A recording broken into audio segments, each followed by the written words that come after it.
पिता, पुत्र और पवित्र आत्मा के नाम पर आमीन। आप सबों को जय यीशु। कल हम लोगों ने हमारे मृत्यु के विषय में, मृत्यु के बाद क्या अवस्था होता है, इस पर मनन चिंतन किया। हम लोगों ने मनन चिंतन किया, मृत्यु के बाद हमारी आत्मा ईश्वर के पास जाते हैं और हमारा शरीर मिट्टी में मिल जाते हैं। ईसा मसीह के पुनः आगमन पर मिट्टी में मिला हुआ उस शरीर का रूपांतरण होगा और उस आत्मा में उस रूपांतरित शरीर मिल जाएंगे। इसको हम जी उठना, प्रभु के साथ स्वर्ग राज्य में जाना कहते हैं। तो हमारा मृत्यु के तुरंत बाद हमारी आत्मा प्रभु के पास जाते हैं, जाना चाहिए।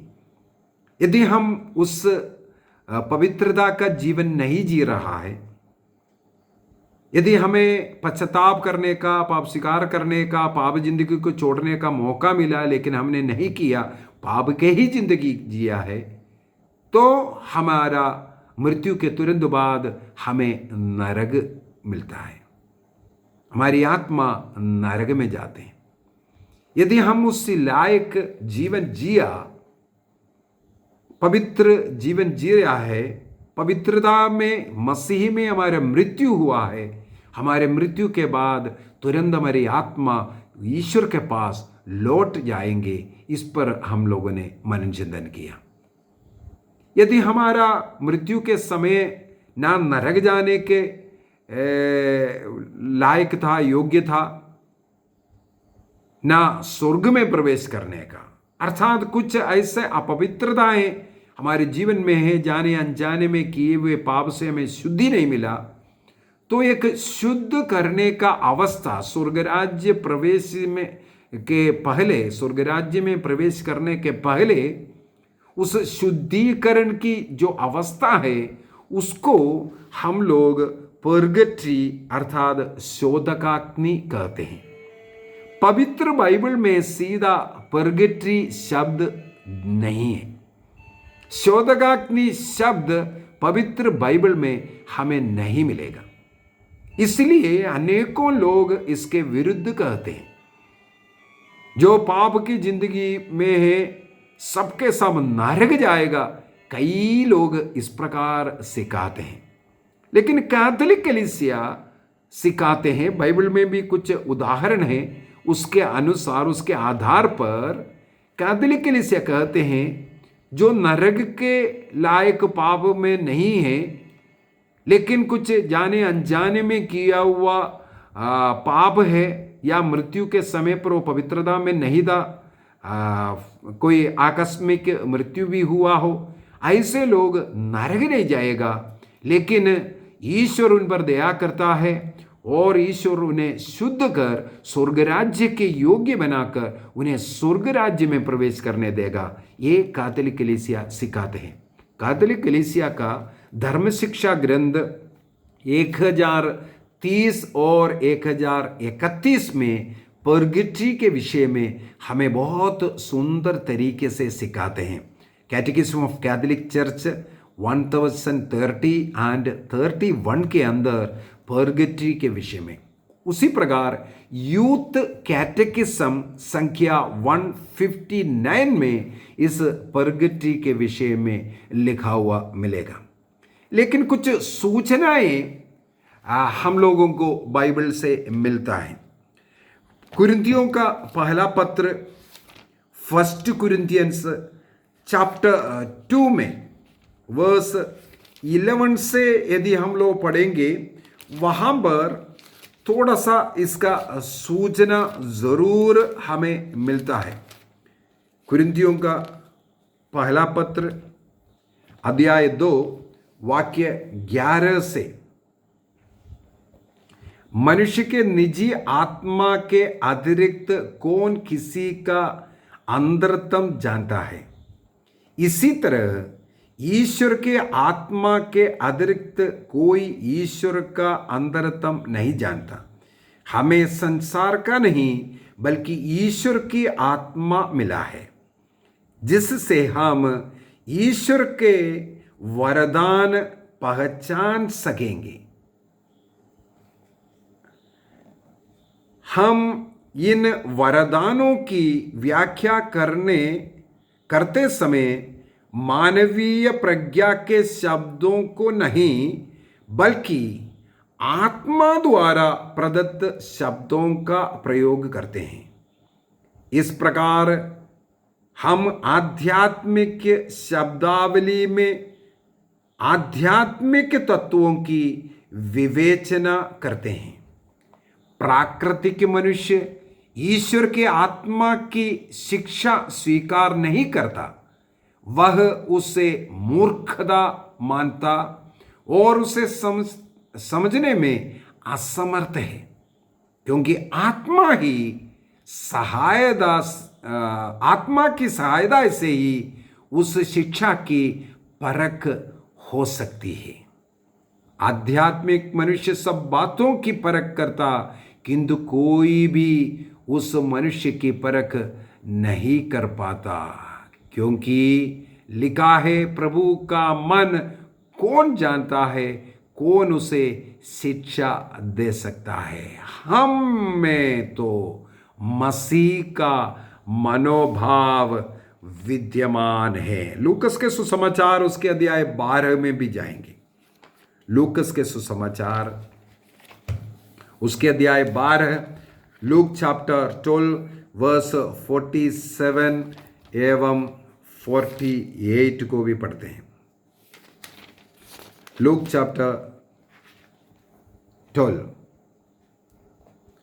47 एंड 47। अपने स्वामी की इच्छा जानकर जिस सेवक ने कुछ तैयार नहीं किया और ना उसकी इच्छा के अनुसार काम किया, वह बहुत मार खाएगा।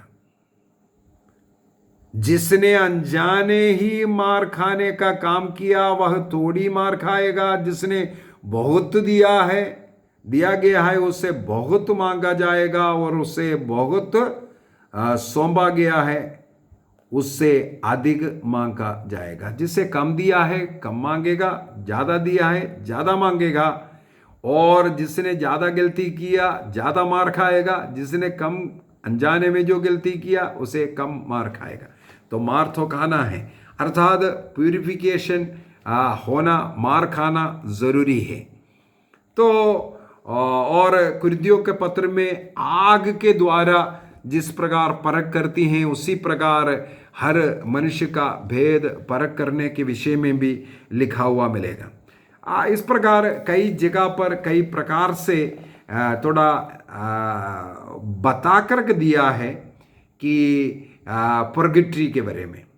मत्ती के सुसमाचार अध्याय 12 में, मत्ती अध्याय 12 वाक्य 31 और 32 में भी ईसा मसीह ने कहा, जो पवित्र आत्मा के विरुद्ध जो पाप होता है, वो इहलोक में और ना परलोक में क्षमा मिलेगी। अर्थात परलोक में कहीं क्षमा मिलने वाली कुछ पाप भी है। पवित्र आत्मा के विरुद्ध वाला पाप इहलोक में भी क्षमा नहीं मिलेगा, परलोक में भी। इसका मतलब परलोक जिसे हम कहते हैं, इसी को कैथोलिक चर्च पर्गेटरी के रूप में बताते हैं।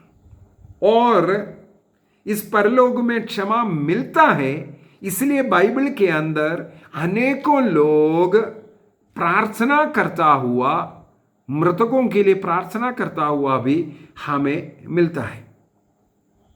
सबसे पहला एक उदाहरण मूसा नबी के ले सकते हैं।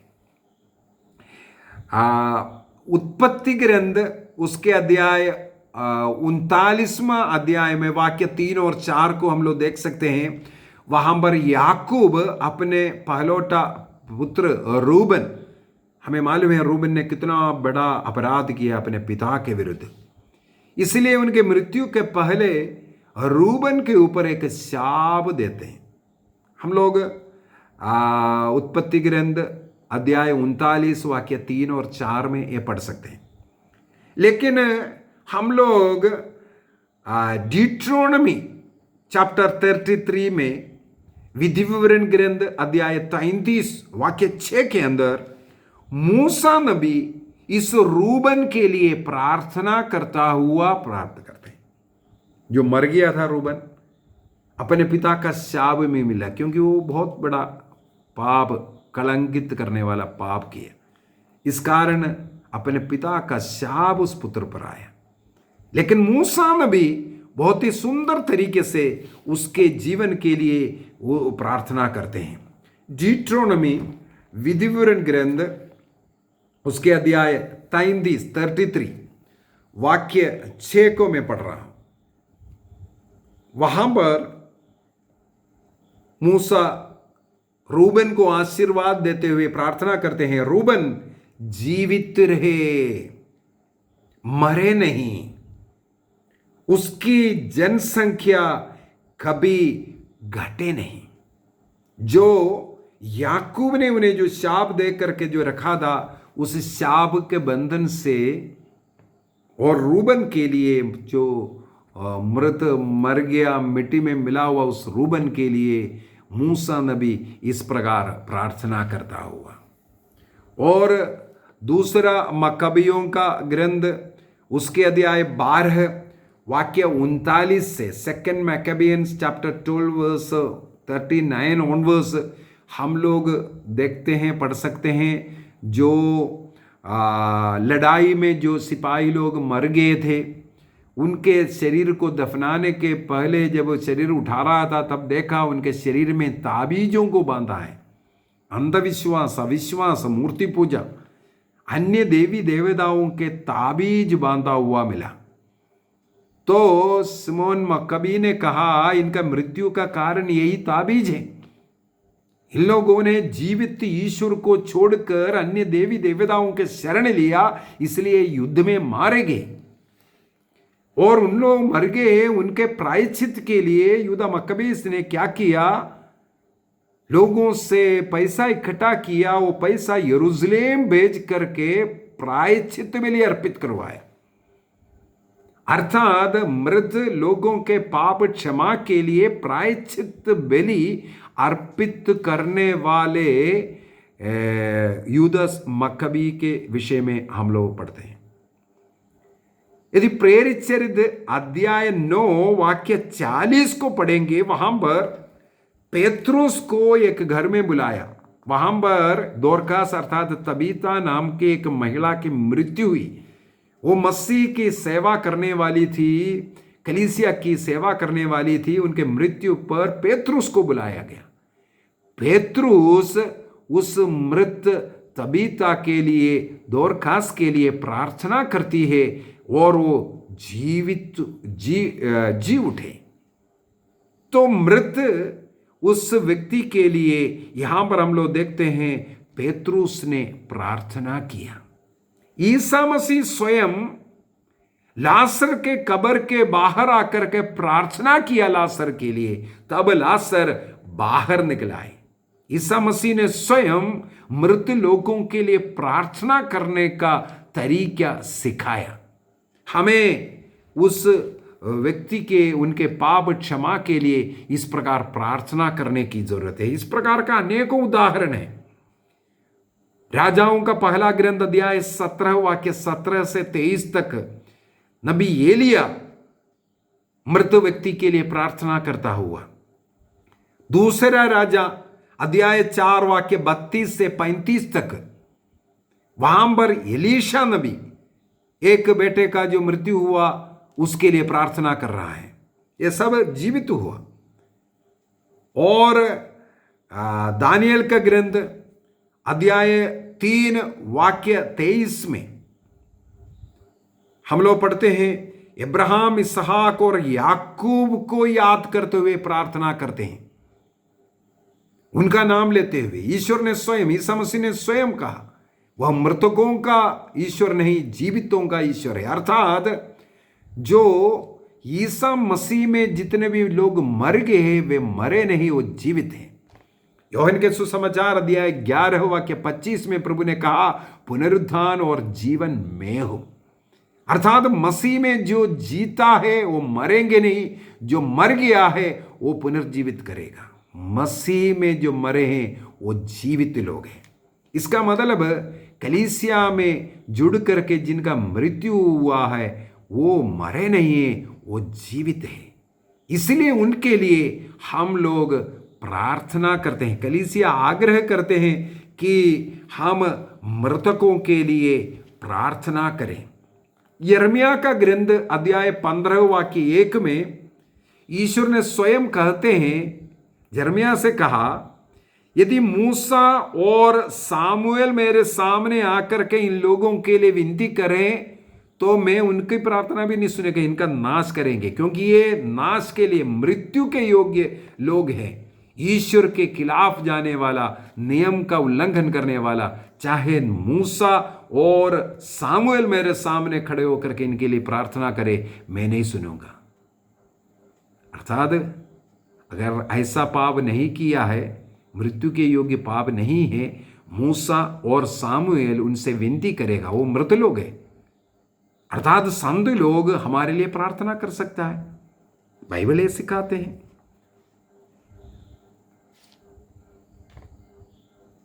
इस प्रकार पहला योहन अध्याय 5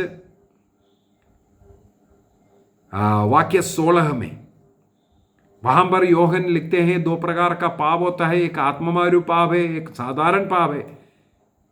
जो आत्ममारू पाप किया हुआ, कठोर पाप किया हुआ, उनके लिए प्रार्थना करने की जरूरत नहीं, क्योंकि उनको नरक दंड है।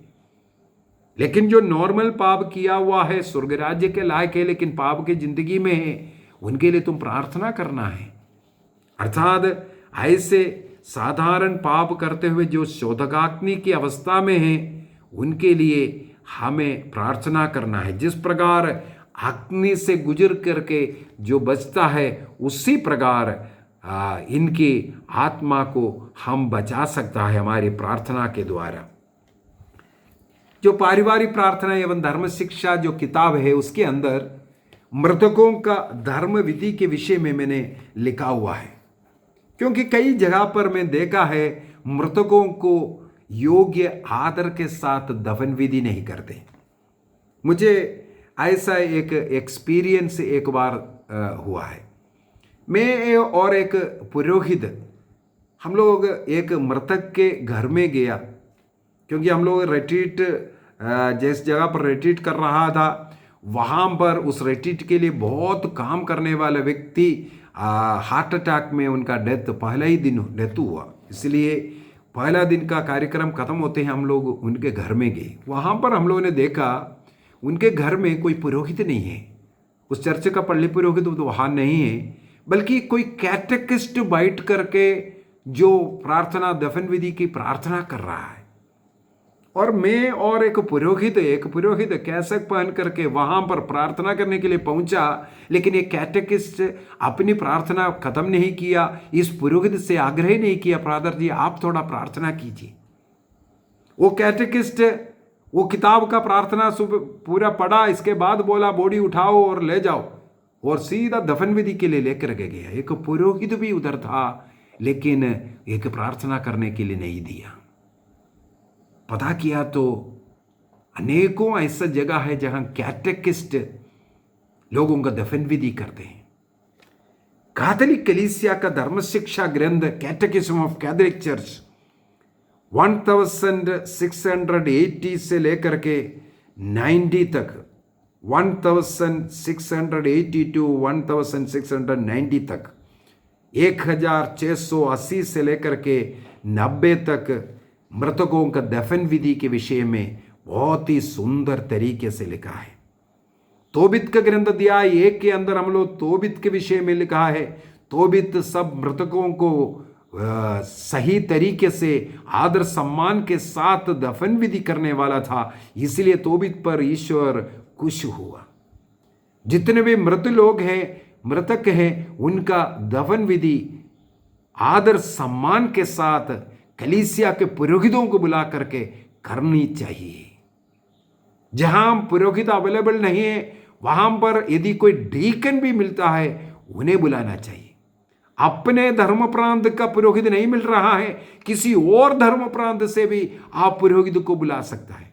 अपना पल्ली पुरोहित नहीं है, पड़ोसी पल्ली से बुलाना है, लेकिन एक पुरोहित के द्वारा वो मृतक का अंतिम संस्कार हो।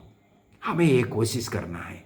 उनका आदर सम्मान, किस प्रकार उस घर में प्रार्थना चलाना चाहिए, किस प्रकार उस मृत विश्वासी का आदर सम्मान के साथ दफन विधि होना है, कलीसिया हमें सिखाता है। कैथोलिक कलीसिया का धर्म शिक्षा ग्रंथ 2299 में 2299 में मृतक लोगों के लिए प्रार्थना करने के विषय में और उनके लिए मिस्सा अर्पित करने के विषय में, उनको अंतिम संस्कार समय पर देने के विषय में लिखा हुआ है।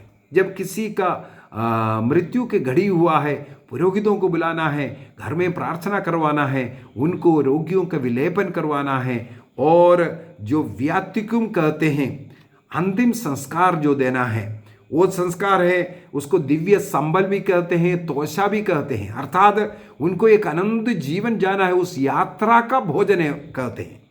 लास्ट में जो साक्रमेंट देते हैं, हमें कोशिश करना है जब भी कोई व्यक्ति ज़्यादा बुजुर्ग हो गया, बीमार है, ऐसे लोगों को इस प्रकार रोगी विलेपन संस्कार, एक बार नहीं अनेकों बार आप रोगी विलेपन संस्कार दे सकते हैं, बार बार देते रहना और उनके लिए ऐसे एक मृत्यु के लिए, अच्छे मृत्यु के लिए तैयार करना। मृत्यु के बाद घर में प्रार्थना होना चाहिए, प्रेयर ग्रुप आकर के वहाँ प्रार्थना करना है। इस किताब के अंदर वहाँ पर घर में कौन सा बाइबल का पाठ पढ़ना है, वो मृतकों का परिवार में पढ़ने वाला बाइबल पाठ के विषय में भी इस किताब के अंदर दिया हुआ है। उसके अनुसार बाइबल पाठ, गीत, प्रार्थना का माहौल उस घर में बनाना है। किसी का मृत्यु हो गया, तुरंत पुरोहित को जानकारी देना और चर्च में दुख की घंटी बजाना जरूरी है। दुख की घंटी का मतलब है 3 घंटी धीरे धीरे ऐसा कर करके लगातार 21 घंटियां धीरे धीरे एक घंटी बजाते जाना, उसको दुख की घंटी कहते हैं। जो मृत व्यक्ति का शरीर से आत्मा जब निकलते हैं, कलीसिया का घंटी बजाना चाहिए, उनका आदर सम्मान, उनका सलूट देते हुए। फौज में या देश में कोई ऐसे सम्मानित व्यक्ति का जब दफन विधि होता है, हम लोगों को मालूम है 21 तोपों का सलूट होता है उनका आदर सम्मान के लिए। उसी प्रकार कैथोलिक कलीसिया में एक परंपरा है, किसी भी धर्मी व्यक्ति का, किसी भी कलीसिया का सदस्य का मृत्यु होता है, चर्च में ये जो 21 घंटियां बजा करके उन्हें आदर देना, सबसे पहले उनका आदर का घंटी। दूसरी बात, कलीसिया के लिए एक सूचना भी है। हाँ, ऐसा हमारा कलीसिया का एक सदस्य का देहांत हुआ, ये दुख की घंटी रुक रुक करके जब घंटी बजाया जाता है, लोगों को पता चलेगा हाँ किसी का मृत्यु हुआ। आदर और सूचना है। उसी प्रकार जब कलीसिया में चर्च के अंदर उनका बॉडी लेके आता है, चर्च में प्रवेश के पहले दूर से ही ये घंटी बजाना शुरू करना, उनके आदर के साथ उनको कलीसिया के अंदर, चर्च के अंदर लेके आना। दफन विधि में 3 भाग रहता है। एक घर में करने वाला विजिल ऑफ डिसीज्ड कहते हैं, मृतकों के लिए जो जागरण प्रार्थना, वो घर के अंदर लैटिन विधि के अनुसार इस प्रकार 3 विधियां हैं। सबसे पहला घर का जो है वो विजिल फॉर द डिसीज्ड, अर्थात मृतकों के लिए जागरण प्रार्थना, वो घर में किया जाता है। इसके बाद गिरजा में जाने के बाद दफन विधि का जो प्रार्थना है, वो उसको दफन की पूजन विधि कहते हैं, फ्यूनरल राइट कहते हैं। लैटिन राइट के अनुसार मिस्सा बलिदान के साथ जो प्रार्थना है। इसके बाद कब्रिस्तान में जाकर के अंतिम दफन विधि का राइट ऑफ कमिटल कहते हैं, उसको करते हैं। तो 3 भाग है इस दफन विधि का। ये तीनों भाग एक पुरोहित के द्वारा किया जाता है।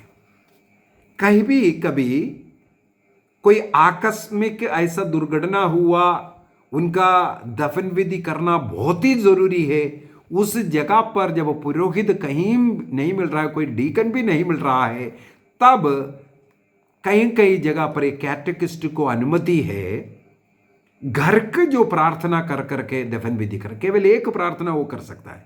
उसको है घर का जो विधि है, वो घर के विधि करके दफन विधि में, इसके बाद चर्च के अंदर का जो विधि है दफन विधि के बाद भी करते हैं। जैसे अभी कोविड के अनुसार कई जगह पर इस प्रकार दफन विधि हो रहा है, चर्च में नहीं लेके जा सकता है, सीधा कब्रिस्तान में लेके जाते हैं। उनके चर्च का जो पूजन विधि है वो बाद में किया जाता है, लेकिन घर का और जो कब्रिस्तान का जो विधियां एक साथ पूरा कर उनका भी दफन विधि होता है। दूसरी बात है, अभी कोविड के समय पर शवदाह करता है, कलीसिया ने इसका अनुमति दिया है, कलीसिया ने इसका अनुमति दिया है। 1963 में संत पापा पॉल VI ने एक अनुदेश द्वारा इसके लिए इसके विषय में आदेश दिया था, और साथ ही साथ 1983 में इसका कैनन मिल गया। कैनन लो 1176, 1184 एवं कैथोलिक कलीसिया का धर्म शिक्षा ग्रंथ कैटेकिज्म ऑफ कैथोलिक चर्च 2301 में हम कैथोलिक लोगों का शरीर का जो दहन करने के लिए जलाने का अनुमति दिया है। यह अनुमति इस एक कंडीशन पर दिया है, पुनर्जीवित होने का अविश्वास के कारण जलाया ये नहीं, किसी ऐसा सांक्रमिक रोग के कारण या आर्थिक या सामाजिक कारणों के कारण हमें जलाना पड़ रहा है तब जलाने का अनुमति दिया है। जैसे अभी कोविड है, संक्रमण का, स्वच्छता का, ये सब सामाजिक नियम इसका पालन करते हुए जला सकता है, और वो जलाने के पूर्व में हम लोग जो चर्च का, जो घर का जो प्रार्थना विधि उसको पूरा करना है, और जो गिरजा का जो चर्च का जो विधि है उनके दफन विधि के बाद में चर्च में कर सकते हैं, क्योंकि उन्हें चर्च में लेके जाना मुश्किल होता है इसके कारण। और दूसरी बात है, मृतकों का वो जलाने का जो अवशेष जो बचता है उसको प्रॉपर तरीके से कलीसिया के निर्धारित सेमेट्री में दफन भी करना है, उसको ऐसा फेंकने के लिए अनुमति नहीं। उसका जो अवशेष जो मिलता है, चाहे राख मिले, हड्डी मिल रहे, उसको प्रॉपर तरीके से कलीसिया में जहां निर्धारित जगह है वहां पर उसका दफन विधि करना जरूरी है। और साथ ही साथ 1956 में कलीसिया ने अनुमति दी है, संत पापा पियूस 12वें के द्वारा शरीर का यदि वैज्ञानिक प्रयोग के लिए किसी हॉस्पिटल को देना है, इसका भी अनुमति है। आप वैज्ञानिक प्रयोग के लिए आप दे सकते हैं, लेकिन अंतिम जो प्रार्थनाएं जो करने के बाद या उससे पहले आप दे करके फिर बाद में उसका दफनाना जरूरी है। तो ये सब अनुमति है। कैटेकिज्म ऑफ कैथोलिक चर्च 2301 में इसका भी बारे में भी लिखा है। वैज्ञानिक प्रयोग के लिए हॉस्पिटल वाले को हैंड ओवर कर सकता है बॉडी को, और हमारे शरीर के अंगों को आजकल हार्ट दे रहा है, आंखें दे रहा है, इस प्रकार अंगों को दान देने का भी अनुमति है। यह सब कलीसिया द्वारा अनुमति है, हमें यह सब जानना जरूरी है। अभी आखिरी बात, ये मृतकों के लिए शोक मनाने के विषय में बाइबल के अनुसार हमें मिलता है, अनेकों लोग बाइबल के अंदर शोक मनाए। उत्पत्ति ग्रंथ अध्याय 50 वाक्य 10 में, गणना ग्रंथ अध्याय 20:29 में, विधिवरण ग्रंथ 34 वाक्य 8 में, यह सब हम लोगों को मिलता है। अब्राहम का हो, मूसा का हो या दाऊद का हो, मृत्यु के बाद शोक मनाए, 30 दिनों तक शोक मनाए, सप्ताह भर शोक मनाए, इस प्रकार लिखा हुआ है। तो बाइबल हमें मृतकों के लिए शोक मनाने का अनुमति भी देते हैं। उनके लिए शोक मनाना चाहिए, हमारे मृतकों के लिए वो आदर है। लेकिन तस्सलुनियों का पहला पत्र अध्याय 4:13 में लिखा है, ये अंधविश्वासियों के समान, मूर्ति पूजकों के समान शोक नहीं होना चाहिए। हमें एक भरोसा है, मृतक लोग एक अनंत जीवन में प्रवेश किया है, इसलिए एक आनंद भी है। इसलिए हमारे कैथोलिक लोगों के, क्रिस्तीय लोगों का शोक में एक सीमित समय रहना चाहिए। कहा जाता है 7 दिनों से लेकर के 40 दिनों तक का तीव्र शोक हम मना सकते हैं। 7 दिनों तक तीव्र शोक, या कोई 15, कोई 13, कोई 21, कोई 40, मैक्सिमम 40 दिन। 40 दिन के बाद ईसा मसीह का स्वर्गारोहण हुआ। हमें ये विश्वास करना है, अभी हमारा मृत व्यक्ति विश्वासी स्वर्ग में गया है। इसके बाद हमें आनंद मनाना चाहिए, उनके लिए प्रार्थना करना है, उनके लिए परहेज करना है, उनके लिए दान धर्म करना है, ये सब करना है। कलीसिया हमें सिखाते हैं। कैटेकिज्म ऑफ कैथोलिक चर्च 1032, 1370 एंड 71, वहाँ सब मृतक लोगों के लिए प्रार्थना करने का, उपवास विनती, उनके लिए दान दक्षिणा, ये सब करने के विषय में हमें सिखाता है। ट्रेंड जो महासभा 1562 में हुआ था, उसके अंदर भी ये ही हमें सिखाया है, मृतकों के लिए प्रार्थना करना। जैसे ईसा मसीह 3 दिन कब्र में रहे, उसी प्रकार हमारे परिवार से मृत व्यक्तियों के लिए पहला जो 3 दिन हर रोज मिस्सा अर्पित करना है। संभव है तो परिवार के सब लोग उन दिनों में मिस्सा में जाइए। इसके बाद 7वें दिन में, 13वें दिन में, 21वें दिन में, ऐसा कई दिन हमारे कस्टम के अनुसार, हमारे समुदाय के अनुसार, हमारे पूर्वजों से मिलने वाले ऐसे इसके अनुसार हम मिस्सा अर्पित कर सकता है। मिस्सा के लिए पैसा देना काफ़ी नहीं, पैसा मत दो, लेकिन मिस्सा में भाग लीजिए। मिस्सा में भाग लेकर योग्य रीति से परम प्रसाद ग्रहण करते हुए हमें उस मृत विश्वासी के लिए प्रार्थना करना जरूरी है। कलीसिया में ग्रिगोरियन मास कर करके एक मिस्सा है, पापी लोगों के लिए जो बलि अर्पित करना। संत ग्रिगरी इस प्रकार बलि अर्पित किया करते हैं। मृतक का मृत्यु के दिन से अगले 30 दिनों तक लगातार पहले एक पुरोहित द्वारा लगातार उनके लिए मिस्सा अर्पित करता था। हर रोज एक मिस्सा उसी पुरोहित के द्वारा, 30 मिस्सा लगातार। क्योंकि संत ग्रिगर ने देखा किसी ऐसे पापी के लिए मिस्सा अर्पित कर रहा था, तो इसके बाद उनको स्वर्ग जाता हुआ उन्हें एक दर्शन मिला। तब से ग्रिगोरियन मास कहते हुए लगातार 30 दिनों का ये मिस्सा चलाते हैं। और कैटेकिज्म ऑफ कैथोलिक चर्च 958, 1370 एंड 71, इसमें भी प्रार्थना में, रोज पारिवारिक प्रार्थना में मृतकों के लिए, हमारे परिवार से मृत लोगों के लिए प्रार्थना करना है और उनके लिए समय समय पर मिस्सा अर्पित करना है। 40 दिन हो गया।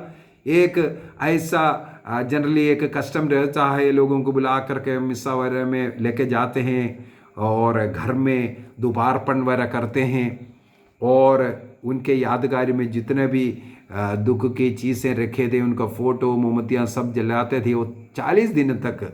इसके बाद वो सब हटाता है और उस घर को पुरोहित को बुला करके आशीष देते हैं। तो मृतकों के लिए प्रार्थना करना है, क्योंकि शोधकाग्नि किससे कहते हैं? जो स्वर्ग राज्य जाने के लिए जो छोटा मोटा जो पाप के कारण जो रुकावट हो रहा है, उनका अंतिम पवित्रीकरण का, शुद्धिकरण का उस अवस्था को हम शोधकाग्नि या पर्गेटरी कहते हैं। आखिरी में सिराक चैप्टर 7, सिराक प्रवक्ता ग्रंथ अध्याय 7 वाक्य 37 में लिखा है, मृत व्यक्तियों के लिए, हाँ, उनके प्रति, मृतकों के प्रति हमारा जो कर्तव्य है उसे हमें पूरा करना चाहिए। उनके लिए जब शोक मनाना है, उनके लिए मिस्सा अर्पित करना है, दान धर्म करना है, जो भी कर्म करना है हमें करना है करके बाइबल हमें सिखाते हैं। रूत के ग्रंथ में अध्याय 1 वाक्य 8, अध्याय 2 वाक्य 20 में नवोमी मृतकों को याद करते हुए कहते हैं, तूने मृतकों को और मेरे साथ करुणा दिखाया और ईश्वर तुम पर भी करुणा दिखाएगा। जीवित और मृतकों पर करुणा दर्शाने वाला ईश्वर आपको अनुग्रह आशीष प्रदान करे बोल करके वो आशीर्वाद देता हुआ भी मिलता है।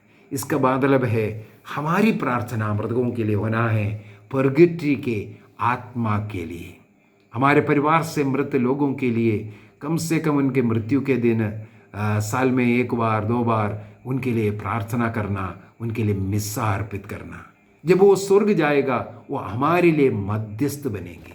जितने मृतकों के लिए, शोधकाग्नि के आत्माओं के लिए हम प्रार्थना करते हैं, हमारी प्रार्थना के द्वारा वो शुद्ध होकर के जब स्वर्ग में प्रवेश करेगा, हमारे लिए वो मध्यस्थ, हमारे लिए संत बनेगा, क्योंकि हमारे प्रार्थना के कारण उनकी यातनाएं, उनका दर्द दूर हुआ, उन्हें स्वर्ग राज्य में जल्दी पहुंचने का कृपा मिला।